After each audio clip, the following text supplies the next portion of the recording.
Hello everyone, स्वागत है आपका अपने channel bright future academy PNT में। आज मैं आप लोगों को जैक 2022 के द्वारा जो 11th क्लास का एग्ज़ाम हुआ था उसमें से मैं फिजिक्स के पेपर का डिस्कशन करने वाला हूं कि फिजिक्स का पेपर कैसा आया था। तो ध्यान देंगे, आज का जो हमारा वीडियो केंद्रित है जैक 2022 में जो फिजिक्स के लिए पेपर हुआ था उसमें से भी जो ऑब्जेक्टिव क्वेश्चन है। यहाँ पे 2022 में जो एग्जाम लिया गया था ऑब्जेक्टिव प्लस सब्जेक्टिव दोनों टाइप से लिया गया था। तो यहाँ पे आज मैं आपको इस वीडियो में जो भी ऑब्जेक्टिव क्वेश्चन आया हुआ था, जो भी ऑब्जेक्टिव क्वेश्चन पूछा गया था उस क्वेश्चन का डिस्कशन करूँगा कि जो भी क्वेश्चन पूछा गया था किस टाइप से पूछा गया था उसका डिस्कशन हम लोग आज करेंगे यहाँ पे, और देखते हैं कि किस टाइप से क्वेश्चन पूछा गया था। ध्यान रखेंगे, यहाँ पे जो भी जैक बोर्ड में एग्जाम होता है तो क्वेश्चन जो है अधिकतर रिपीटेड होता है। रिपीटेड होता है कहने का मतलब है कि किसी न किसी साल से क्वेश्चन को उठाकर अगले साल दे दिया जाता है। जैसे मैं यहाँ पे 22 के लिए बता रहा हूँ, 21 के लिए भी बताऊँगा, तो वहाँ पे अगर कि इस टाइप की वीडियो हम लोग देखेंगे या फिर इस टाइप का लेक्चर देखेंगे, जो भी डिस्कशन हुआ है उसके आधार पर जो आगे आने वाला एग्जाम है 2023 में, ये जितना भी हम लोग काम कर रहे हैं, जो भी 2023 में एग्जाम होने वाला है जैक बोर्ड के द्वारा 11th क्लास के लिए, उसके लिए हम लोग यहाँ पे तैयारी कर रहे हैं कि किस टाइप से एग्जाम पूछा जाएगा। तो वीडियो अवश्य देखें, अंतिम तक देखें, क्योंकि क्वेश्चन का जो एक्सप्लानेशन यहाँ पे हम देते हैं उसमें अधिकतर क्वेश्चन जो है एक्सप्लानेशन से भी कवर हो जाते हैं। यहाँ पे जो क्वेश्चन पूछा गया, सपोज एक क्वेश्चन कुछ भी इस टाइप से पूछा गया तो उससे पीछे का जो भी लॉजिक है या फिर उससे रिलेटेड जो भी बात यहाँ पे बताया जाता है, हो सकता है वो आपके अगले एग्जाम में आ जाए,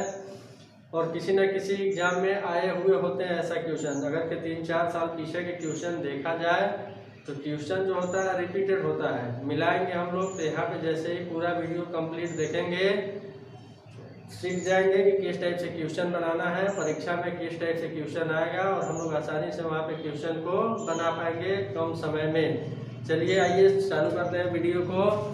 जो पहला क्वेश्चन है देखेंगे, यहाँ पे 2022 के लिए पेपर बन रहा है जिसमें ऑब्जेक्टिव का पेपर था, और ये जानते हैं कि फिजिक्स जो है कंपलसरी विषय है। तो यहाँ पे जो भी हम लोग देखेंगे क्वेश्चन किस टाइप से ऑब्जेक्टिव में पूछा गया था।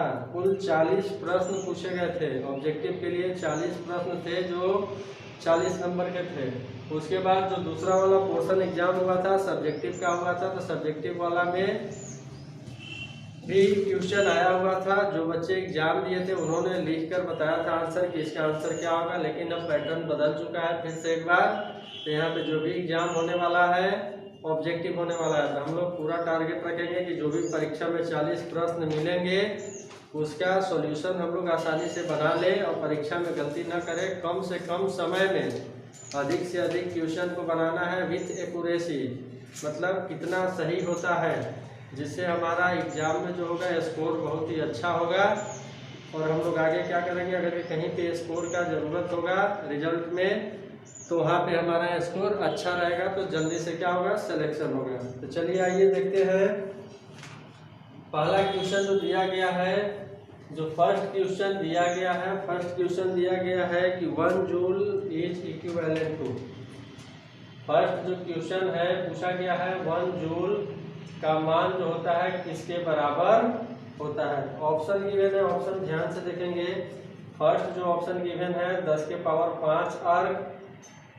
ऑप्शन बी जो गिवन है ये गिवन है आपका 10 के पावर 6 अर्ग। ऑप्शन सी जो गिवन है 10 के पावर 7 अर्ग, और ऑप्शन डी जो गिवन है 10 के पावर -7 अर्ग। अब यहाँ पे ध्यान से देखेंगे, जूल जो होता है ऊर्जा का मात्रक होता है, या फिर बोल सकते हैं कार्य का मात्रक होता है। तो यहाँ पे पूछा गया है जूल और अर्ग में संबंध, तो जूल जो है ऊर्जा का एसआई मात्रक है, नोट कर लेंगे। जूल जो है ऊर्जा का एसआई मात्रक है, जबकि अर्ग ऊर्जा का ही मात्रक है। कौन सा मात्रक है, तो सीजीएस मात्रक है। तो यहाँ पे इन दोनों के बीच में संबंध पूछा गया है कि जूल और अर्ग में क्या संबंध होता है। तो हमेशा याद रखेंगे कि 1 जूल जो होता है 10 के पावर 7 अर्ग के बराबर होता है। 1 जूल जो होता है 10 के पावर 7 अर्ग के बराबर होता है। इसके अलावा कुछ एक्स्ट्रा यहाँ पर नोट कर लेंगे। क्या नोट करना है, ऐसे ही पूछा जाता है कि 1 न्यूटन इक्वल टू कितना डाइन होता है, मतलब कितने डाइन के बराबर होता है। तो 1 न्यूटन जो होता है 10 के पावर 5 डाइन के बराबर होता है। सेकेंड 1 किलोवाट घंटा, 1 किलोवाट घंटा जो ऊर्जा का ही व्यावसायिक मात्रक है, और ये किसका मात्रक है, तो बल का मात्रक है। बल का एसआई मात्रक है, बल का सीजीएस मात्रक है। ऊर्जा का व्यावसायिक मात्रक यहाँ पे है, ये बोला जाता है कि 1 किलोवाट घंटा जो होता है कितने जूल के बराबर होता है। तो ये जो होता है 3.6 × 10 के पावर 6 जूल के बराबर होता है। तो इस टाइप से जो भी संबंध होते हैं ये संबंध परीक्षा में पूछा जाता है। इसी प्रकार से अगर और बात करें यहाँ पे कि 1 horsepower 1 HP equal to जो होता है 746 वाट होता है। 1 HP equal to 746 watt. HP horsepower जो होता है शक्ति का मात्रक होता है। तो ये संबंध दिया गया, अगर शक्ति का मान बड़ा हो तो उसको हम लोग बताते हैं कि इसमें हॉर्स पावर में, और जो शक्ति का मूल मात्रक होता है एसआई मात्रक, इसको वाट कहते हैं। और वाट जो होता है किसके बराबर होता है, वाट को और हम लोग क्या लिखेंगे, जूल पर सेकेंड भी लिख सकते हैं।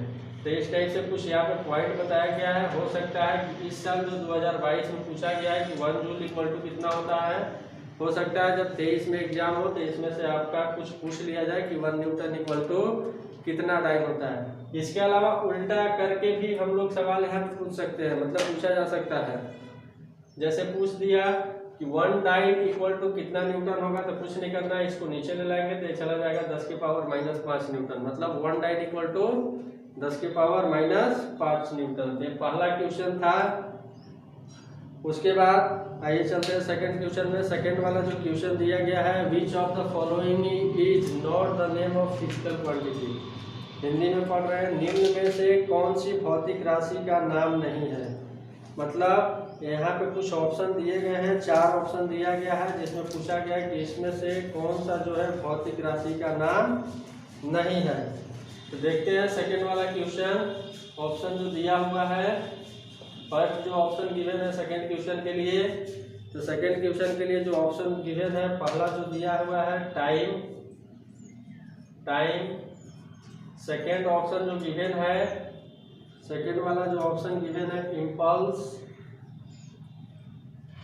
और थर्ड वाला जो दिया हुआ है मास, और फोर्थ वाला जो ऑप्शन गिवन है, ये ऑप्शन गिवन है किलोग्राम। इसमें बताना है कि कौन सा एक जो है भौतिक राशि नहीं है, कौन जो है फिजिकल क्वांटिटी नहीं है। तो हम लोग जानते हैं टाइम जो है भौतिक राशि है, इम्पल्स भी है, मास भी है। क्या है कि जब हम लोग 7 फंडामेंटल यूनिट देखेंगे, 7 जो बेसिक मूल भौतिक राशियां होती हैं, उसमें टाइम आता है, मास भी आता है। इम्पल्स जो है जुड़ने के बाद आता है। जब इम्पल्स को हम लोग निकालेंगे तो अगर कि इम्पल्स किस प्रकार से होगा, तो हम लोग जानते हैं कि mass into velocity is called, sorry अल्प समय में इम्पल्स नहीं बल्कि उसको मोमेंटम कहा जाता है। मास इनटू वेलोसिटी उसको हम लोग बोलते हैं मोमेंटम। यहाँ पे इम्पल्स पूछा गया, इम्पल्स का हिंदी होता है आवेग। आवेग जो होता है किसी भी अल्प समय अंतराल में वस्तु के ऊपर जो कार्य करता है उसी को हम लोग बोलते हैं इम्पल्स कहते हैं। तो यहाँ पे कौन सा जो है भौतिक राशि नहीं है, तो चौथा जो वाला जो ऑप्शन है जो गिवन है किलोग्राम। किलोग्राम जो है भौतिक राशि नहीं है। इसके बाद तीसरा नंबर क्वेश्चन पूछा गया है कि प्रेशर का विमीय सूत्र क्या होगा, डायमेंशनल फॉर्मूला ऑफ प्रेशर। तो हम लोग जानते हैं प्रेशर इक्वल टू होता है फोर्स अपॉन एरिया। तो फोर्स का जो विमीय सूत्र होता है, अगर और अच्छे से लिखना है तो फोर्स का हम लोग लिख सकते हैं mass into acceleration upon area. तो मास के लिए हो गया कैपिटल M, एक्सेलरेशन का होता है LT-2 अपॉन एरिया के लिए हो गया L²। तो इसको जब हम लोग सजा देंगे तो ये फाइनली जो निकल के आने वाला है M(L-1)T-2। तो दाब का जो विमीय सूत्र होता है, डायमेंशनल फॉर्मूला होता है, इसके बराबर होता है M(L-1)T-2 के बराबर होता है। तो थर्ड वाला क्वेश्चन था।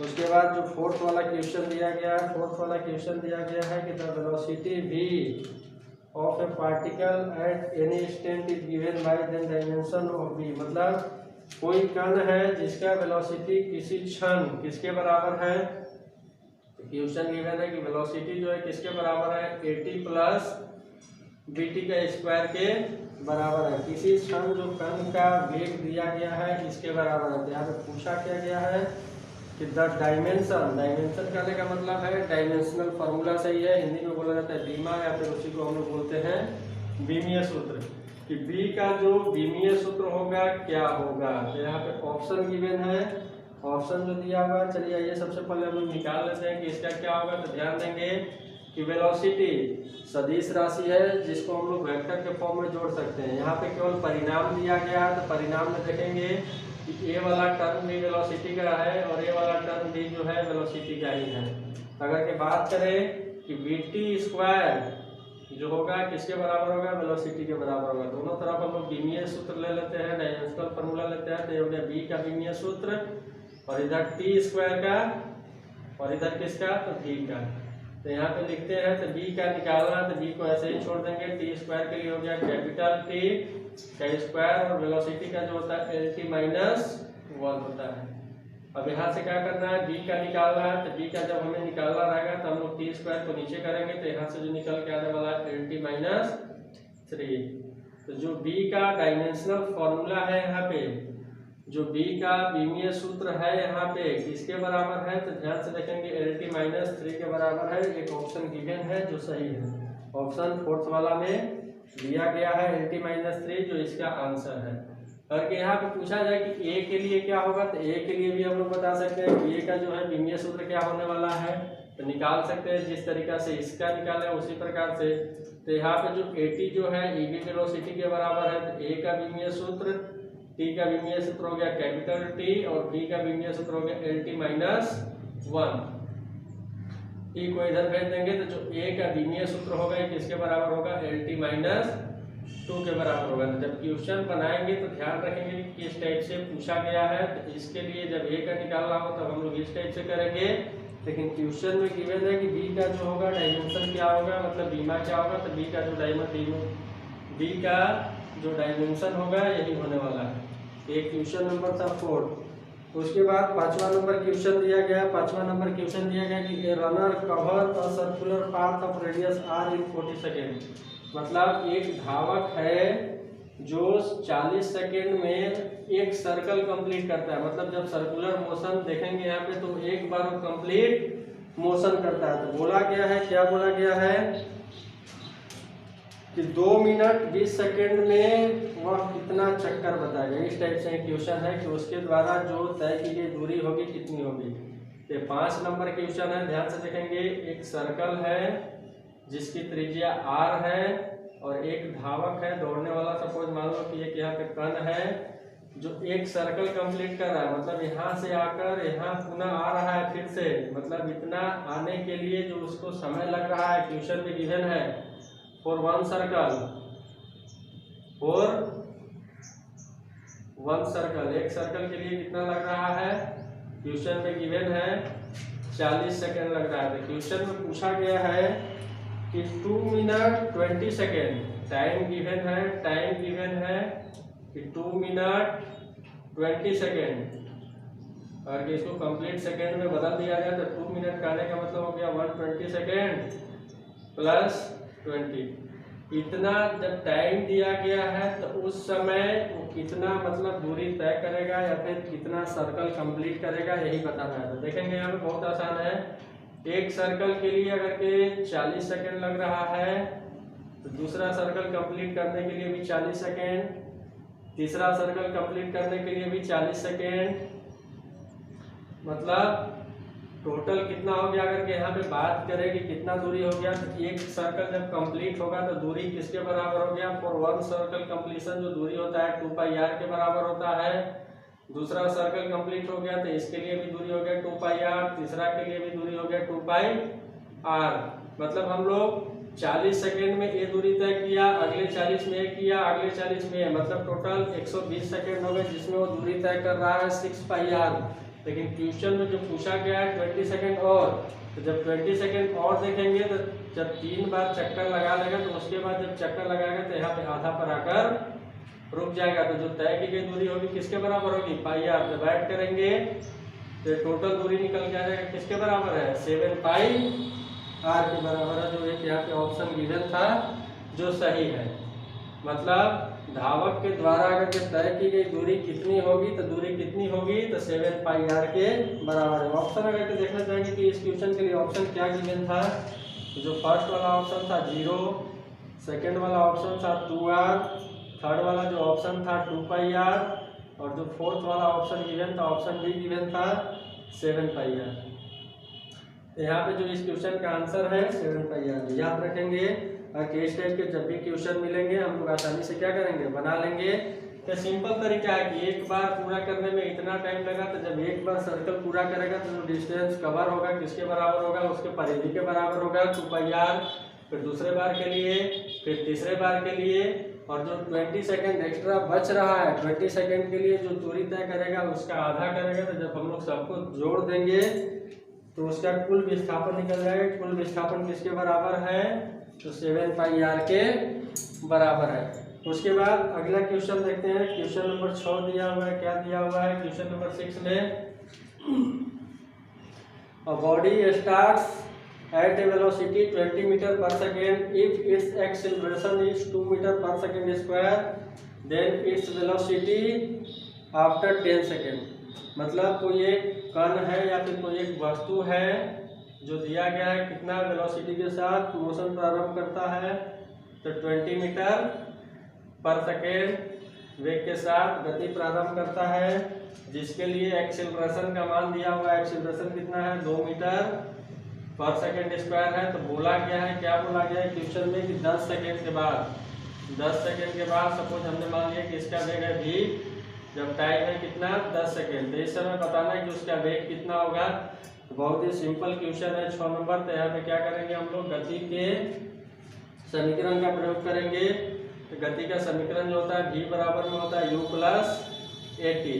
यहाँ पे मान रख देंगे, तो मान रखेंगे तो यहाँ पे जो इनिशियल दिया हुआ है 20 प्लस a का मान दिया हुआ है 2 और t भी है 10 सेकेंड, तो ये आ गया टोटल निकल कर 40 मीटर पर सेकेंड। तो इस क्वेश्चन का ऑप्शन गिवन है जिसमें आंसर ए करेक्ट है। 6 नंबर क्वेश्चन है कि इसका जो वेग होगा किसके बराबर होगा, 40 मीटर पर सेकेंड के बराबर होगा।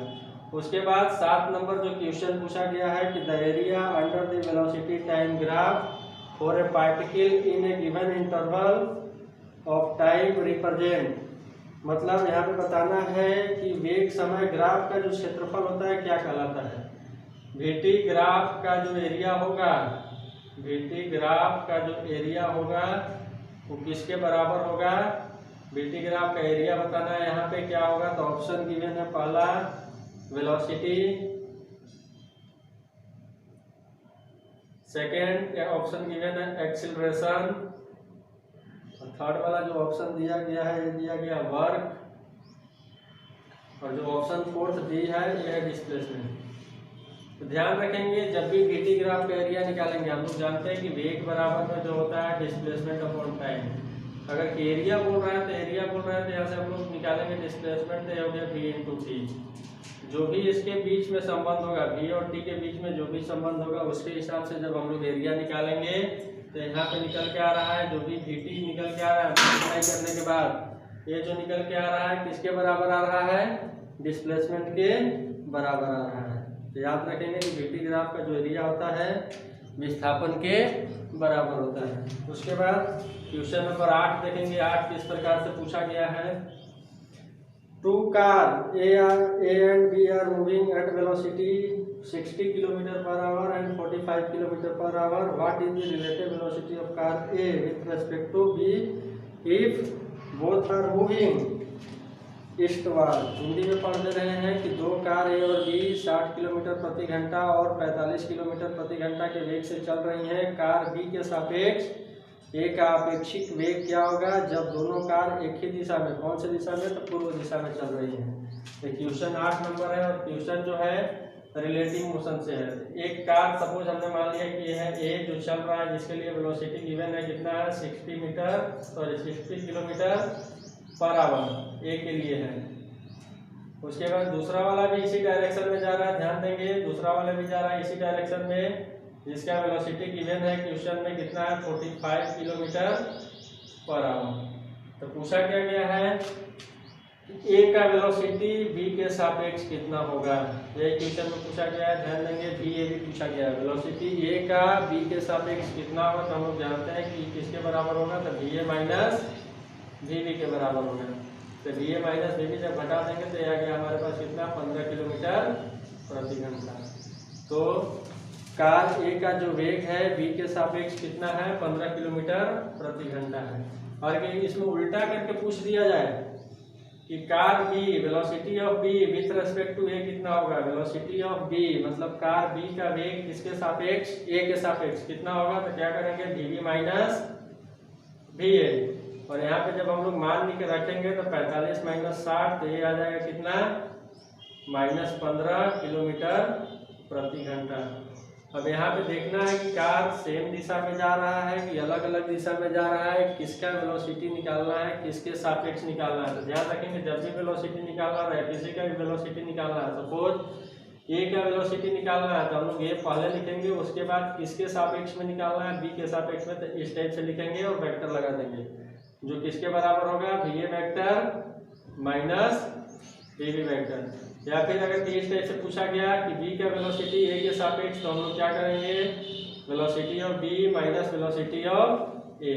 अब यहाँ पे दोनों सेम डायरेक्शन में जा रहा है, इसलिए बीच में हम लोग माइनस कर रहे हैं। सपोज यहाँ पे मान लेते हैं क्वेश्चन इस टाइप से पूछा गया, तो इस क्वेश्चन का जो आंसर था 15 किलोमीटर प्रति घंटा था। यहाँ पे जो भी बताया जा रहा है एक्स्ट्रा चीज बताया जा रहा है। ध्यान रखेंगे अगर दोनों कार एक दूसरे के विपरीत दिशा में चले, एक दूसरे के विपरीत दिशा में चले, सपोज बी इस दिशा में चल रहा है 45 किलोमीटर प्रति घंटा की रफ्तार से। अब पूछा गया कि velocity of A with respect to B कितना होगा। तो क्या करेंगे, velocity of A minus velocity of B. A का मान है 60 माइनस, ध्यान देंगे दोनों का डायरेक्शन क्या है, अपोजिट है। तो जब इसको हम लोग प्लस में रखें तो इसको किस में रखेंगे, माइनस में। तो यहाँ पर रख देंगे -45, और जब ऐड करेंगे तो आ जाएगा कितना, 105 किलोमीटर पर आवर। तो इस टाइप से हम लोग रिलेटिव वेलोसिटी का कोई भी सवाल हो आसानी से बना सकते हैं। तो जो इस क्वेश्चन के लिए ऑप्शन गिवन था इसमें लिखा होगा 15 किलोमीटर प्रति घंटा, 45 किलोमीटर प्रति घंटा, 60 किलोमीटर प्रति घंटा और 105 किलोमीटर प्रति घंटा। ये 8 नंबर क्वेश्चन है जिसका ऑप्शन है करेक्ट, ए करेक्ट है। उसके बाद चलते हैं 9 नंबर में कि 9 नंबर क्या दिया गया है। 9 नंबर क्वेश्चन देखेंगे, यहाँ पे पढ़ते हैं, a particle moves with uniform velocity, a particle moves with uniform velocity, which of the following statement about the motion of particle is true। Hindi में पढ़ रहे हैं कि एक कण एक समान वेग से गतिमान है, इस कण के बारे में कौन सा कथन सही है।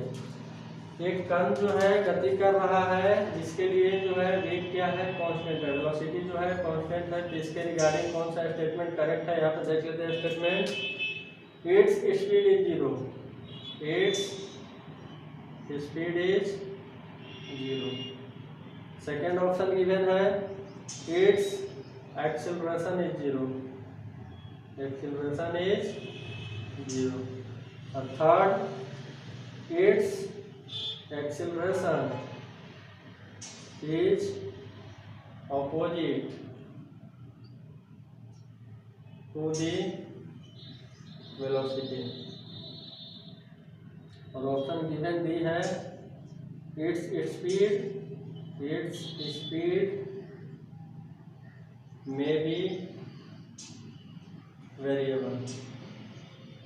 अब बताना है कि एक कण जो है जिसके लिए वेग का मान कांस्टेंट है, तो उस समय बताना है। हम लोग जानते हैं कि अगर कि वेग कांस्टेंट है तो उस समय जो कार है या फिर जो कण है उसका जो एक्सेलरेशन होगा हमेशा 0 के बराबर होगा। तो इसका आंसर जो है बी सही है। इसका जो त्वरण होगा, कण का जो त्वरण होगा हमेशा किसके बराबर होगा, जी के बराबर होगा।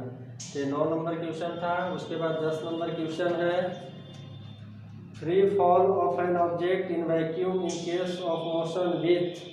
अगर के हिंदी में पढ़े, निर्वात में किसी पिंड के स्वतंत्रता पूर्वक गिरने की घटना निम्न में से किस प्रकार का प्रकरण है। तो जब भी कोई वस्तु मुक्त रूप से गिरता है, गुरुत्व के अधीन गिरता है, तो उस समय उसका त्वरण जो होता है निश्चित होता है, और वो भी किसके बराबर होता है, तो गुरुत्वीय त्वरण के बराबर होता है। तो यहाँ पे ऑप्शन देखेंगे, पहला लिखा हुआ है ऑप्शन क्या है, तो ऑप्शन लिखा हुआ है एक समान वेग, एक समान त्वरण, असमान त्वरण और एक समान चाल। तो जब कोई वस्तु गुरुत्व के अधीन गिरता है, स्वतंत्र रूप से गिरता है, तो उसके लिए जो त्वरण का मान होता है हमेशा कांस्टेंट होता है, मतलब त्वरण एक समान रहता है, और जिसका मान जो होता है किसके बराबर होता है, तो गुरुत्वीय त्वरण के बराबर होता है। तो क्वेश्चन नंबर 10 था जिसका आंसर है एक समान त्वरण, मतलब कभी भी पिंड जो है गुरुत्व के अधीन गति करेगा तो उस समय जो त्वरण होता है कांस्टेंट होता है, वो भी किसके बराबर, तो गुरुत्वीय त्वरण के बराबर होता है। उसके बाद लिखा हुआ है 11 number question, a body start from A मतलब मोशन को ए से स्टार्ट करता है और travel to point B at a distance of 1.5 kilometre, मतलब एक बिंदु बी है कहीं पे जिसके बीच का डिस्टेंस दिया हुआ है कितना है, 1.5 किलोमीटर है।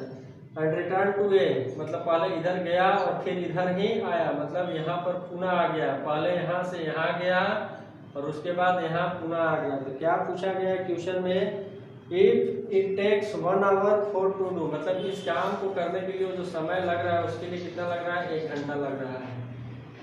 तो बोला है कि हिच एवरेज वेलोसिटी, इसका जो एवरेज वेलोसिटी होगा, औसत वेग जिसको बोला जाता है एवरेज वेलोसिटी, एवरेज वेलोसिटी कितना होगा, तो एवरेज वेलोसिटी कैसे करेंगे, नेट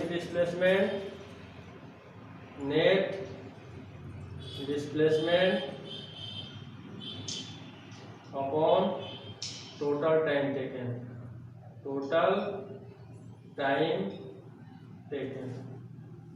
तो यहाँ से हम लोग निकालेंगे, फिर से एक बार क्वेश्चन सुन लेंगे। एक लड़का बिंदु ए से चलना शुरू करता है, 1.5 किलोमीटर की दूरी पर बिंदु बी तक जाता है और पुनः वापस ए पर आता है। यदि उसे ऐसा करने में 1 घंटा लगता है तो उसका औसत वेग कितना होगा, यही बताना है। जो ऑप्शन गिवन है 3 किलोमीटर प्रति घंटा है, ऑप्शन बी जो है 0 है, ऑप्शन सी जो है 1.5 किलोमीटर प्रति घंटा है और ऑप्शन डी जो है 2 किलोमीटर प्रति घंटा है। तो हम लोग जानते हैं कि एवरेज वेलोसिटी जो होता है नेट डिस्प्लेसमेंट, अब नेट डिस्प्लेसमेंट अगर के यहाँ पे देखा जाए कि लड़का का नेट डिस्प्लेसमेंट कितना है, तब जो लड़का है यहीं से गति प्रारंभ किया है और यहीं पुनः आ जा रहा है, तो नेट डिस्प्लेसमेंट का मान है 0।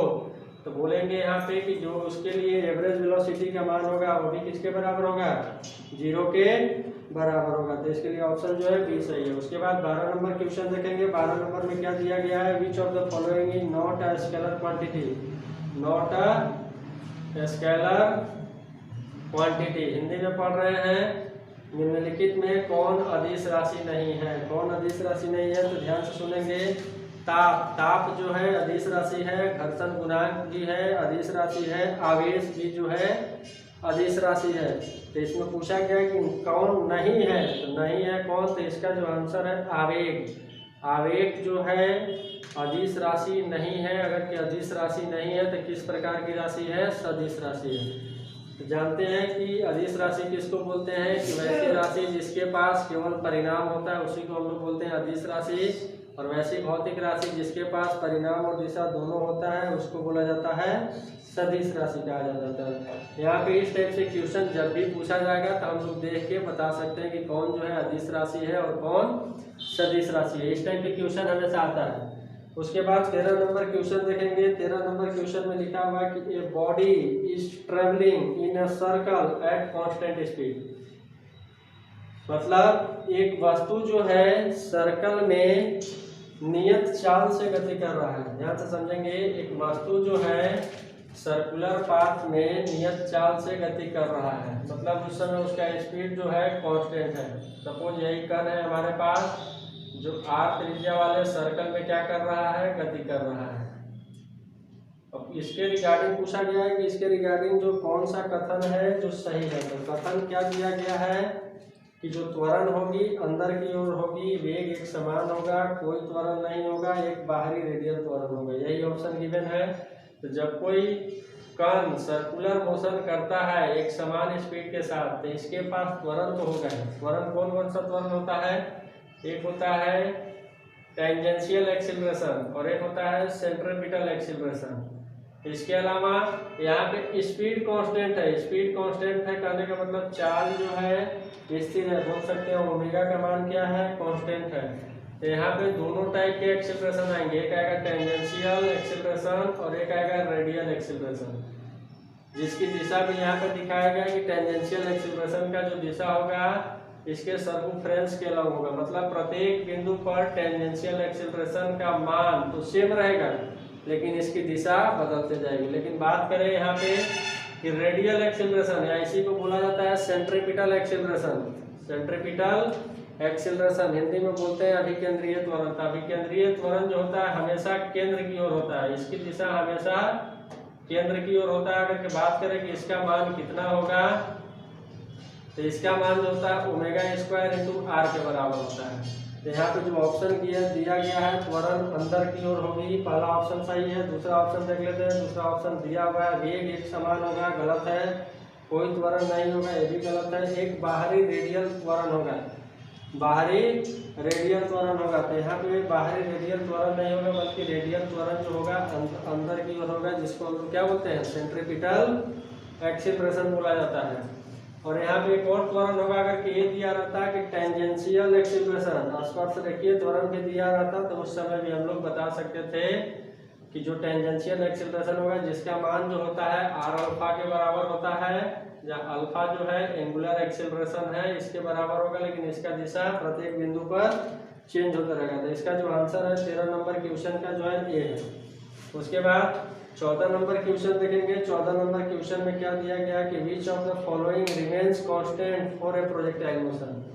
अगर कि कोई कण प्रक्षेप गति करता है, कोई कण प्रक्षेप गति करता है तो इसके लिए क्या नियत रहने वाला है। प्रक्षेप गति हम लोग जानते हैं किसको बोलते हैं कि जब हम लोग किसी भी कण को या फिर वस्तु को क्षैतिज तल के साथ किसी भी कोण पर फेंक देते हैं और वस्तु गुरुत्व के अधीन गति करते हुए पुनः पृथ्वी पर लौट आता है तो ऐसे गति को ही बोला जाता है प्रक्षेप गति कहा जाता है। इसमें बोला है कि प्रक्षेप गति में क्या नियत रहता है, तो सबसे पहले ध्यान रखेंगे कि जो त्वरण काम करता है प्रक्षेप गति में जी काम करता है, जिसको बोला जाता है acceleration due to gravity, Hindi में बोलते हैं गुरुत्वीय त्वरण। ये त्वरण जो है हमेशा कार्य करता है क्योंकि वस्तु जो है गति गुरुत्व के अधीन करते हुए पुनः लौट आता है पृथ्वी पर। तो जी एक कांस्टेंट हो जाएगा, तो जी के बारे में नहीं पूछा गया। काइनेटिक एनर्जी तो ध्यान रखेंगे प्रोजेक्टाइल मोशन में काइनेटिक एनर्जी चेंज होता रहता है। मोमेंटम ये भी नहीं होगा। उसके बाद यहाँ पे लिखा हुआ है हॉरिजॉन्टल कंपोनेंट ऑफ वेलोसिटी, तो यही देखेंगे यही प्रोजेक्टाइल मोशन है। सपोज हमने किसी कण को फेंका किसी एंगल पे, इस टाइप से कण जो है गति करते हुए पुनः पृथ्वी पर आ गया है। इस समय u है किसी एंगल थीटा पे, तो यहाँ पे इसके दो घटक आने वाले हैं, एक है हॉरिजॉन्टल और दूसरा है वर्टिकल। तो ये हो गया u cos थीटा और दूसरा जो है u sin थीटा के बराबर है। तो यहाँ पे पूछा गया है कि हॉरिजॉन्टल कंपोनेंट ऑफ वेलोसिटी ये कांस्टेंट रहने वाला है, क्योंकि ये कांस्टेंट रहने वाला है हमेशा। ध्यान रखेंगे कि प्रोजेक्टाइल मोशन में जो वेग का क्षैतिज घटक होता है हमेशा एक समान होता है। क्यों होता है? क्योंकि इस दिशा में कोई भी त्वरण काम नहीं करता है, कोई भी त्वरण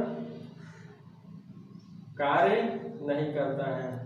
इसलिए जो इसका जो हो गया क्षैतिज वाला वेग का घटक ये हमेशा एक समान रहेगा। इसके अलावा ऊर्ध्वाधर, ऊर्ध्वाधर में देखेंगे चेंज होते रहता है। जब कण यहाँ से मैक्सिमम पीक पॉइंट पे आता है तो उस समय जो त्वरण काम करता है जी नीचे की ओर काम करता है। उसके बाद वस्तु पुनः स्वतः अपने आप नीचे की ओर आने लगता है, नीचे की ओर आने लगता है। तो इस समय जो त्वरण काम करता है यहाँ पे फर्स्ट हाफ में जो त्वरण काम करता है गुरुत्वीय त्वरण प्लस में करता है और सेकेंड हाफ के लिए माइनस में करता है। तो यहाँ पे ओवरऑल अगर देखा जाए कि जो गुरुत्वीय त्वरण होता है हमेशा कांस्टेंट होता है प्रोजेक्टाइल मोशन के लिए। और यहाँ पे अगर ऑप्शन जो दिया गया ऑप्शन डी है वर्टिकल कंपोनेंट ऑफ वेलोसिटी, तो इसका जो मान है कभी भी नियत नहीं रहने वाला है क्योंकि यहाँ पे त्वरण चेंज होते वाला है, चेंज होते रहता है, इसलिए वर्टिकल कंपोनेंट कभी भी एक समान नहीं होगा। तो इस क्वेश्चन का जो आंसर है थर्ड वाला करेक्ट है। उसके बाद और भी दिया हुआ है क्वेश्चन कि इफ वेक्टर से संबंधित है, वेक्टर से संबंधित है। देखेंगे क्या दिया गया है कि a plus B, A vector plus B vector का जो मोड है क्वेश्चन नंबर 15 में ये जो बराबर है a vector minus B vector के मोड के बराबर है। तो पूछा गया है कि इन दोनों वेक्टर ए और बी के बीच का कोण कितना है। तो यहाँ पे इसको हल कर देते हैं, कुछ नहीं करेंगे, स्क्वायरिंग कर देंगे दोनों तरफ। A square plus B square plus 2 A dot B, A dot B ये किसके बराबर है। तो A square plus B square minus 2 A dot B के बराबर है।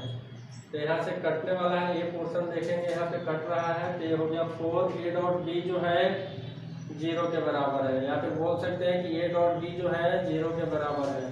तो ए डॉट बी जब 0 के बराबर होता है तो ए एंड बी के बीच का कोण कितना होता है। ये जो होता है 90 डिग्री के बराबर होता है। ए और बी के बीच का जो कोण होता है 90 डिग्री के बराबर होता है। तो ध्यान रखेंगे, इस टाइप का न्यूमेरिकल टाइप का क्वेश्चन है जिसका आंसर यहाँ पे गिवन है। ऑप्शन गिवन था 30 डिग्री, 45 डिग्री, 60 डिग्री और 90 डिग्री। इस क्वेश्चन का जो आंसर है 90 डिग्री है। उसके बाद 16 नंबर क्वेश्चन गिवन है कि which of the following is not a property of null vector. मतलब 4 ऑप्शन गिवन है, पूछा गया है कि इसमें से कौन जो है नल वेक्टर का प्रॉपर्टीज नहीं है। तो देखेंगे यहाँ पे फर्स्ट वाला नल वेक्टर के प्रॉपर्टीज ऑप्शन गिवन है A vector plus O vector equal to A vector. उसके बाद सेकंड है लैम्डा इंटू नल वेक्टर, ये हो गया नल वेक्टर।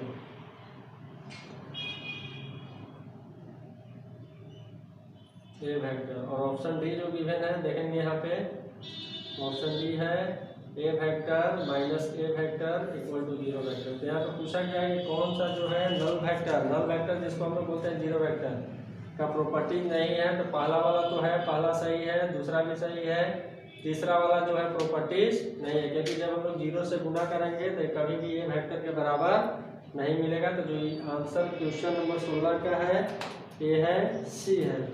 उसके बाद अगला क्वेश्चन दिया गया है 17 नंबर प्रोजेक्टाइल मोशन से ये देखेंगे in case of projectile motion what is the angle between the velocity and acceleration eight highest point. यहाँ पे देखेंगे यही कण जो है प्रोजेक्टाइल मोशन कर रहा है u वेलोसिटी के साथ इस टाइप से।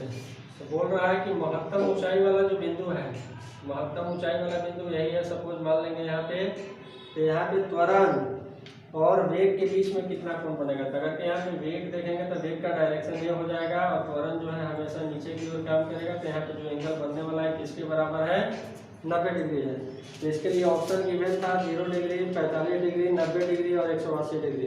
तो हमेशा याद रखेंगे कि कोई कण अगर के प्रक्षेप गति कर रहा है तो महत्तम ऊंचाई वाले बिंदु पर, महत्तम ऊंचाई वाले बिंदु पर जो कण का वेग और त्वरण के बीच में जो कोण बनता है हमेशा 90 डिग्री के बराबर बनता है। उसके बाद देखेंगे क्वेश्चन नंबर 18 पूछा गया है कि the centripetal force acting on a body undergoing circular motion. मतलब अगर कि कोई वस्तु जो है सर्कुलर मोशन कर रहा है तो उस समय उसके ऊपर लगने वाला अभिकेंद्रीय बल का मान कितना होगा। तो हमेशा याद रखेंगे कि सेंट्रीपिटल फोर्स का मान जो होता है mv² r के बराबर होता है, जहाँ v जो होता है रेखीय वेग होता है, v जो होता है रेखीय वेग होता है जिसको हम लोग बोलते हैं v बराबर में r ओमेगा। तो जब इसका मान रखेंगे यहाँ पे तो निकल कर आने वाला है, अगर ए बी ऑप्शन गिवन रहता तो ये भी सही है mv²/r। अगर नहीं गिवन है तब इसको आगे हम लोग हल करेंगे, v का मान रखेंगे।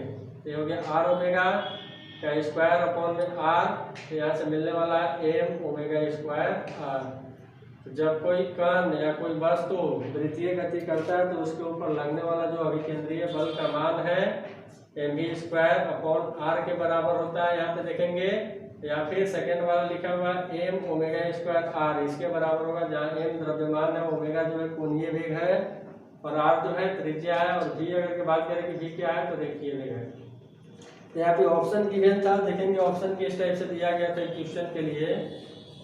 तो ऑप्शन ए जो गिवन था ये है m ओमेगा²r, ऑप्शन बी जो गिवन था m ओमेगा², ऑप्शन सी जो गिवन था m ओमेगा²r², और जो ऑप्शन डी गिवन था ये गिवन था m ओमेगा²/r। ध्यान रखेंगे कि इसके लिए जो आंसर सही है कौन सा है, ये करेक्ट है, m ओमेगा²r के बराबर है। या फिर अगर ऊपर वाला जो ऑप्शन गिवन रहता तो ये भी करेक्ट रहता है।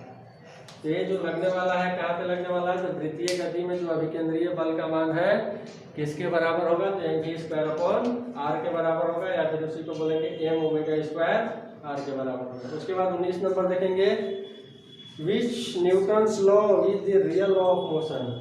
हिंदी में पढ़ रहे हैं कि न्यूटन का कौन सा गति विषयक नियम की गति का वास्तविक है। मतलब कौन सा, सिंपली बोला जाए कि गति के 3 नियम होते हैं, पहला, दूसरा और तीसरा नियम। तो कौन सा जो नियम है वास्तविक नियम है, तो जो सेकंड वाला लॉ होता है न्यूटन के गति का जो दूसरा नियम है उसी को बोला जाता है वास्तविक नियम कहा जाता है। मतलब गति के लिए जो वास्तविक नियम है कौन सा है, तो गति का दूसरा नियम। उसके बाद सेकेंड लास्ट 20 नंबर क्वेश्चन देखेंगे। 20 नंबर क्वेश्चन देखेंगे। 20 नंबर क्वेश्चन में क्या दिया गया है कि the motion of A particle of mass m is described bye, मतलब एक कण जो है मोशन कर रहा है, गति कर रहा है, उसके लिए जो डिस्प्लेसमेंट दिया हुआ है या दूरी दिया हुआ है इस टाइप से दिया हुआ है ut प्लस हाफ gt²। तो बोल रहा है मास है, जो कण है उसका मास भी गिवन है m है। तो इसके लिए जो बोला गया है क्वेश्चन में कि कण पर लगने वाला बल कितना होगा, ऑप्शन गिवन है कि कण पर कितना बल लगेगा। तो ऑप्शन फर्स्ट है 2mg, ऑप्शन बी जो है mg, ऑप्शन सी जो है mg/2 और ऑप्शन डी जो है 4mg है। अब ध्यान से समझेंगे कि ये जो कण है जिसका द्रव्यमान m है और जो गति कर रहा है, जिसके लिए जो समीकरण दिया गया है, किसका समीकरण है, तो दूरी के लिए जो समीकरण दिया गया है, दूरी के लिए डिस्टेंस के लिए दिया गया है y बराबर में u2 plus half gt², ut plus half gt²। तो बोला गया कि इस कण के ऊपर कितना लगने वाला है। तो समझेंगे ये गति कैसा हो रहा है इस समीकरण से ही। तो ये गति हो रहा है जब वस्तु को ऊपर से नीचे गिरा देंगे इस टाइप से। तो यहाँ पर भी त्वरण जो है हमेशा काम करेगा, गुरुत्वीय त्वरण g के बराबर काम करेगा, और इसके ऊपर जो लगने वाला बल है किसके बराबर है, mg के बराबर है। और अगर यहाँ पे समीकरण निकालना है, सपोज ये अर्थ वाला लेवल है, तो यहाँ पे जो समीकरण निकल के आएगा इस डिस्टेंस के लिए y बराबर में ut प्लस हाफ gt²। मतलब वस्तु को हम लोग क्या कर रहे हैं, ऊपर से नीचे की ओर गिरा रहे हैं। अब सपोज यहाँ पे अगर वस्तु को नीचे से ऊपर की ओर फेंकते, ध्यान देंगे नीचे से ऊपर की ओर जब फेंकते तो उस केस में जो समीकरण होता है y के लिए, वो समीकरण हो जाता है y बराबर में ut माइनस हाफ gt²। मतलब ग्रेविटी के अगेंस्ट में काम करना पड़ता है, तो उस समय जो समीकरण होता है दूरी के लिए इस टाइप का होता है। तो यहाँ पे हम लोग देखेंगे इस टाइप का दिया हुआ है। कहने का मतलब है कि वस्तु को ऊपर से नीचे की ओर गिराया जा रहा है, तो उस समय जो वस्तु के ऊपर लगने वाला बल है किसके बराबर है, mg के बराबर है। अगर वीडियो अच्छा लगा तो वीडियो को लाइक करें, शेयर करें और चैनल को सब्सक्राइब करें।